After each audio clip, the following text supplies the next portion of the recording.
हाय विद्यार्थी, आप सभी को स्वागत है आपके अपने यूट्यूब चैनल पाई क्लासेस मांगन पर।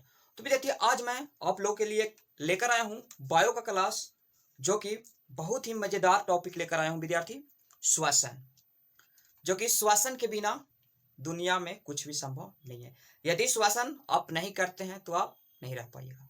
यानी श्वसन है क्या, और क्या सभी श्वसन एक जैसे करते हैं जीव जंतु, या अलग अलग करते हैं? तो आइए विद्यार्थी, हम लोग देखते हैं कि श्वसन है क्या, और श्वसन कैसे होता है, और श्वसन क्यों जरूरी है। तो आइए विद्यार्थी देखते हैं। तो श्वसन, श्वसन क्या है? रिस्पायरेशन। तो श्वसन बृहत रूप में, श्वसन उन सभी प्रक्रियाओं का सम्मिलित रूप है जिसके द्वारा शरीर में ऊर्जा का उत्पादन होता है। यदि आप श्वसन नहीं करते हैं तो आपको ऊर्जा नहीं मिलेगा विद्यार्थी। यानी ऊर्जा जब मिलता है जब हम लोग श्वसन करते हैं। तो यदि आपसे एग्जाम में पूछ दिया जाए कि श्वसन का समीकरण लिखे, तो आप लिख दीजिए, क्योंकि श्वसन के लिए ग्लूकोज, ऑक्सीजन और एंजाइम जरूरी है, तब जाके हम लोग को क्या मिलता है? एनर्जी मिलता है विद्यार्थी। तब जाके हम लोग को क्या मिलता है? एनर्जी मिलता है। अब क्या सारे जीव जंतु एक जैसा श्वसन करते हैं? नहीं विद्यार्थी, सारे अलग अलग करते हैं। जैसे स्तनधारी, स्तनधारी किसको बोलेंगे? जो बच्चे को दूध पिलाते हैं, जो जमीन पे रहते हैं, उसको हम लोग बोले स्तनधारी। जितने भी स्तनधारी जीव हैं, सारे के सारे किससे? फेफड़ा से, यानी लंग से श्वसन करते हैं। याद हो गया विद्यार्थी? यानी सारे के सारे स्तनधारी जीव जो है वो फेफड़ा से यानी लंग से श्वसन करते हैं। और जो भी कीट हो गए, कीट जैसे टिड्डा वगैरह हो गया, कीट सारे के सारे श्वास नली और ट्रैकिया से करते हैं। किससे? श्वास नली या ट्रैकिया, जिसको हम लोग बोलते हैं। और जलीय जीव, जितना भी जलीय जीव हो गया, मछली वगैरह, तो जितने भी जलीय जीव है, गलफड़ा, गलफड़ा को कलोम भी बोला जाता है, याद रखिएगा। कलोम गिल्स, यानी गिल्स से श्वसन करते हैं जितने भी जलीय जीव। किससे? गिल्स यानी गलफड़ा से। और मेढक, मेढक तो कमाल की है भाई। मेढक जो है विद्यार्थी, याद रखिएगा, 3 तरीके से श्वसन करता है। जमीन पर ऊपर है यानी स्थल पर है तो किससे करेगा? जैसे हम लोग करते हैं। स्थल पर है तो कैसे करेगा? जैसे हम लोग करते हैं। क्या चीज से? गलफड़ा से, सॉरी फेफड़ा से। किससे? फेफड़ा से। हम लोग जैसे जमीन पे स्थल पर है तो किससे करते हैं? फेफड़ा से। उसी प्रकार मेढक यदि स्थल पे है तो करेगा किससे? फेफड़ा से। और जैसे ही पानी खत्म हो जाता है तो देखते होंगे मेढक सारे जमीन के अंदर चले जाते हैं। और जमीन के जब अंदर चले जाते हैं तब तो फेफड़ा से कर नहीं पाएंगे श्वसन। उस स्थिति में मेढक जो है स्किन यानी त्वचा से करते हैं। स्किन यानी त्वचा से करते हैं। और कभी कभी आपने भी गए होंगे, देखे होंगे कि हम लोग बड़ा चाव से जाते हैं कभी कभी मछली पकड़ने, और मछली के जगह पर मिल जाता है हम लोग को बेंग मछली, जिसको हम लोग बेंग मछली, उसको बोलते हैं टेडपोल। क्या बोलते हैं? टेडपोल। और हम लोग उसको पकड़ के आराम से घर लाते हैं। आज तो बहुत सारा मछली पकड़े हैं। और घर लाने के बाद पता चला कि ये तो बेंग मछली है। तो जब बेंग मछली यानी छोटा रहता है, वही बड़ा मेढक बनता है, फिर वही जाके आगे मेढक बनता है। तो जब वो टेडपोल रहता है यानी बेंग मछली रहता है विद्यार्थी, उस समय वो मछली है तो किससे करेगा? बेंग मछली जब है टेडपोल तो उस समय तो गिल से ही करेगा। तो उस समय गिल से करता है ना कमाल की मेढक विद्यार्थी। जैसे स्थल पे है तो आपको फेफड़ा से करेगा, और जैसे ही जमीन के अंदर भूमिगत गया तो त्वचा से करेगा।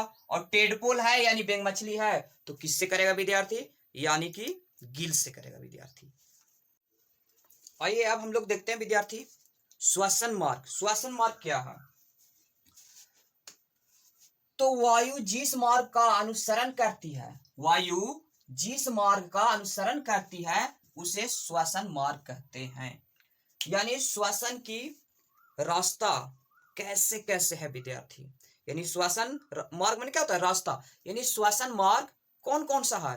तो विद्यार्थी पहले नंबर तो नासिका छिद्र, जो हमारे नाक होता है, नाक का 2 गोला होता है। तो सबसे पहले नासिका छिद्र। नासिका छिद्र देखिए, यहाँ पे नाक होता है, नाक में 2 छेद होता है, तो इसी को हम लोग क्या बोलते हैं? नासिका छिद्र। नासिका छिद्र। नासिका छिद्र हो गया। अब नासिका छिद्र के जस्ट ऊपर में जाएंगे, यहाँ पे एक हड्डी रहता है, उसको बोलते हैं नासिका कपाट। नासा कपाट या नासिका कपाट, जस्ट यहाँ पे नासा कपाट। यहाँ पे देखोगे नासा कपाट में यहीं पे एक म्यूकस चिपचिपा रहता है। तो कभी कभी क्या होता है, डस्ट जाता है तो यही चिपचिपा में फंस जाता है। कुछ कुछ बाल रोकते हैं, छोटे छोटे नाक में बाल होते हैं, वो रोके डस्ट को। नहीं तो यदि यहाँ पे एक चिपचिपा जो रहता है म्यूकस, वहां जाके सट जाते हैं, और कुछ दिन बाद देखिएगा हम लोग उसको उंगली डाल के मजे से निकालते हैं, और उसको हम लोग क्या बोलते हैं, नकटी, जिसको हम लोग बोलते हैं नकटी। वही चिपचिपा रहता है म्यूकस, वही रोकता है। यदि ये सब न रहे तो हम लोग का सारा गर्दा फेफड़े में चले जाएगा, और फेफड़ा खराब हो जाएगा जलसा। तो इसलिए ये रहता है, सबसे पहला रास्ता कौन सा, नासिका छिद्र, उसके बाद नासा कपाट, यहाँ पे हो गया नासा कपाट।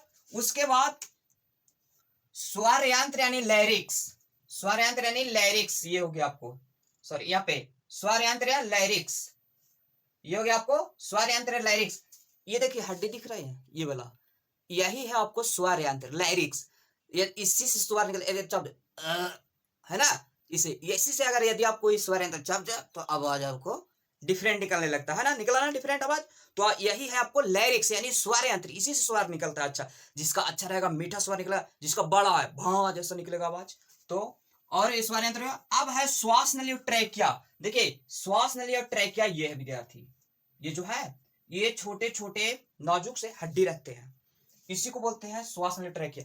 ये इसलिए हड्डी रहता है, यदि हम श्वासन किए, ठीक है, श्वासन चला गया, उधर से खींचे, यदि हड्डी न रहे तो चिपक जाएगा तो लुढ़क जाइएगा, श्वासन रुक जाएगा, अब चल जाइएगा, नम नम सत है।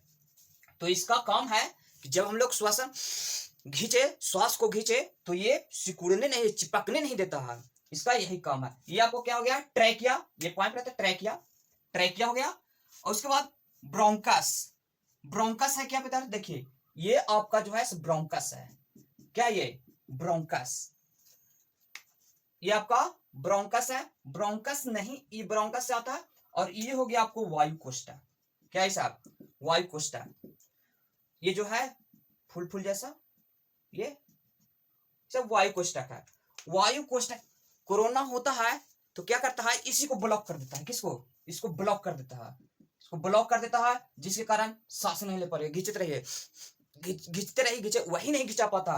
तो क्या करता है डॉक्टर कि डायरेक्ट लंग्स में, यानी ये फेफड़ा आपको क्या, ये जो है आपको फेफड़ा, तो डायरेक्ट यहां से पाइप डालता है और डायरेक्ट फेफड़ा से कनेक्ट करके श्वासन बनाते, यही जाम हो जाता है, कोरोना इसी में फंस जाता है, यही जकड़ लेता है, जिसके कारण आप सांस ले नहीं पाएगा। मेन जब रास्ते जाम हो जाए तो आप सांस ले पाएगा नहीं ना, श्वसन कर पाइएगा, और श्वसन आदमी नहीं करेगा तो क्या होगा, ट्विस खत्म। तो इसलिए इसको साफ रहना जरूरी है। अब वायु कोष्ठक को ये विद्यार्थी, आइए विद्यार्थी अब हम लोग देखते हैं उच्छ्वास क्या है। तो विद्यार्थी सांस लेने और छोड़ने के क्रिया को श्वासोच्छ्वास कहते हैं। श्वासोच्छ्वास किसको कहते हैं, सांस लेने और छोड़ने के क्रिया को श्वासोच्छ्वास कहते हैं, श्वासोच्छ्वास कहते हैं। यानी प्राश्वास और निश्वासन, प्राश्वास और निश्वासन किसको लेना, सांस को छोड़ना, लेना, सांस को लेने के क्रिया को हम लोग क्या बोलते हैं, प्राश्वास या निश्वासन। इन मतलब अंदर लेंगे, इनस्पायरेशन, इंग्लिश वाले को दिक्कत नहीं है, इंग्लिश जो पकड़ लेगा तुरंत पकड़ लेगा। इंस्पायरेशन यानी इन माने अंदर जाएगा। तो आप याद रखिएगा, यदि आपसे कोई पूछे प्राश्वास या निश्वासन क्या है, तो सांस लेने की क्रिया को निश्वासन या प्राश्वास कहते हैं। क्लियर। अब है उच्छ्वास या निश्वासन, उच्छ्वास या निश्वासन, तो यानी एक्सपायरेशन। एक्सपायरेशन क्या हो गया, सांस बाहर छोड़ने की क्रिया को, सांस बाहर छोड़ने की क्रिया को उच्छ्वास कहते हैं। प्रश्वास क्या हो गया, सांस लेने की क्रिया को प्रश्वास कहते हैं। और उच्छ्वास क्या हो गया, श्वासन, सांस यानी सांस छोड़ने की क्रिया को उच्छ्वास हो गया, निश्वासन हो गया। अब विद्यार्थी जब हम लोग सांस लेते हैं तो कौन कौन से गैस कितना लेते हैं, और जब हम लोग श्वास छोड़ते हैं तो कौन कौन से गैस कितना छोड़ते हैं। तो विद्यार्थी जब हम लोग श्वासन करते हैं, सांस लेते हैं, तो याद रखिएगा वायुमंडल में जो रहता है वही ना लेंगे, क्या अपने से बना के लेंगे, नहीं, जो वायुमंडल में रहता है वही लेंगे। तो वायुमंडल में सबसे पहले नाइट्रोजन 78% रहता है, तो 78% लेते हैं। ऑक्सीजन 21%, तो 21% लेते हैं। Carbon dioxide 0.03%। तो जे वायुमंडल से मिला, धर के डाल दिए अंदर। अब है कि हम लोग निकालते हैं क्या, जब हम लोग वायुमंडल से ले लिए, लेकिन हमारे शरीर में सब तो गया, लेकिन हमारा शरीर छोड़ता कितना कितना क्या है। आपको नाइट्रोजन में कोई कमी नहीं है, 78 के 78 छोड़ देता है। ऑक्सीजन को क्या करता है, क्या स्टोर करके उसको कितना देता है, 17, कितना देता है, 17। और कार्बन डाइऑक्साइड को बढ़ा देता है। कार्बन डाइऑक्साइड हम लोग लिखते हैं कितना, मात्र 0.03%, और छोड़ते कितना है, 4%। तो आए विद्यार्थी समझ में। तो आई होप आपको श्वासन समझ में आ गया होगा। तो यदि आपको वीडियो अच्छा लगा तो लाइक और शेयर करें, और यदि आप चैनल को सब्सक्राइब ना किए हैं तो चैनल को सब्सक्राइब कर लें।